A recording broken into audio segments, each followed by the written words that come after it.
The pad is completely and totally wet. So that looks good to me. That looks perfect. Whole thing is becoming saturated. It's 84 degrees in this house. I'm getting 66, 65. Hey there, this is just a quick video to show you how to make one of these evap coolers out of a 5-gallon bucket and a couple of items you see here.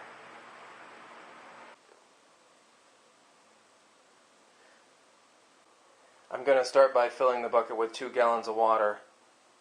So the first thing we're going to do is cut some holes in the side of the bucket, making sure that they're all well above the water line.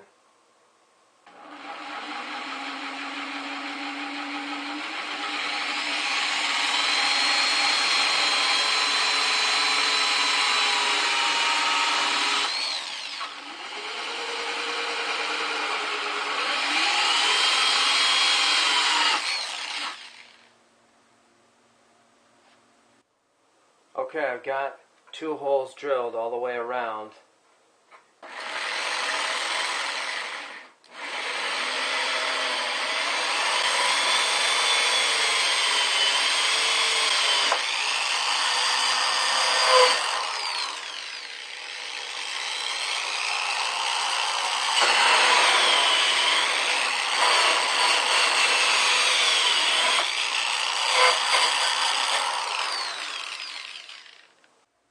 Okay, all the holes are drilled now.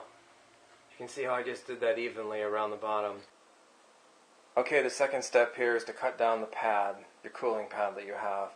You're going to want a piece about 13 to 14 inches high and about 30 to 31 inches around.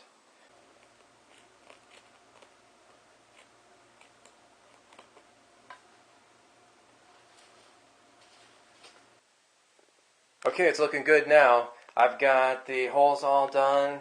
I've got the pad in there. That's 14 inches high by 31 inches around.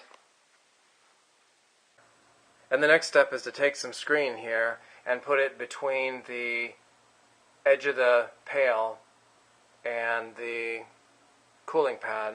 You can use garden cloth too. That'll help hold the water and moisture and cooling pad away from direct contact with the air holes.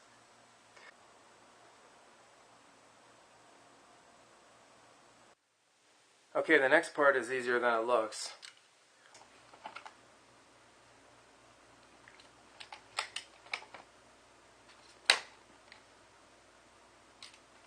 And that's it. Almost a perfect cut. Now I'll just drop the fan in. That's exactly how I'm going to mount it, just like that. Okay, then the next step is you just drop the pump in the bottom, connect the aquarium tubing. Again, I'm using 1/4 inch, but you can use 3/8 or whatever you want. Go around one time,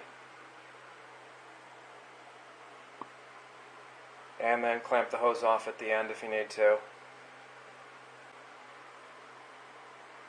Again, as far as how to turn this into a soaker hose, just a pin or a nail. Go along the hose.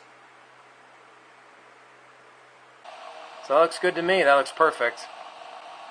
Whole thing is becoming saturated. And there's absolutely no water showing whatsoever on the edge of this tub. The pad is completely and totally wet. The soaker hose is working perfectly. I just did a double layer of regular window screen between the pad and the side of the 5-gallon bucket. And no water at all. It's been running a long time too. Okay, and here it is hooked up to the solar panel. You can see the cord right there. When you check down here, you can feel the suction evenly on all the areas. You can feel the air going in. And the fan's running nice and smooth. Right now it's 84 degrees in my house, very dry 84. So I'm hoping this will drop it at least 10, 15, 20 degrees, maybe more. It's 84 degrees in this house. I'm getting 66, 65. It's almost a 20-degree temperature drop.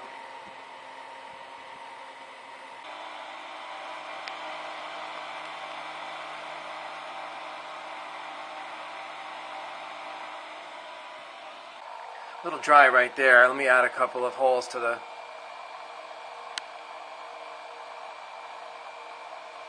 That's all you do.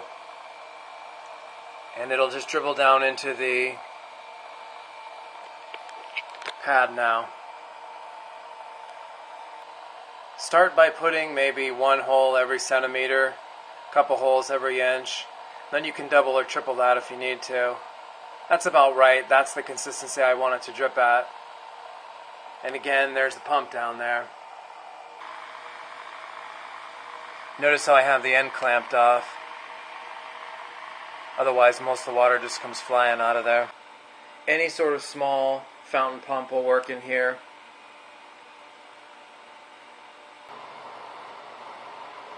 So I gotta say, I definitely recommend making one of these suckers. Really works well.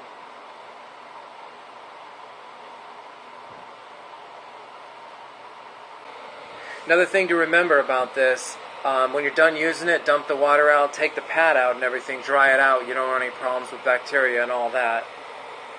Just one quick note, you can always put ice water in there if you want. That's going to make the air feel a lot colder too. Just drop a big block of ice in the center of there along with the water.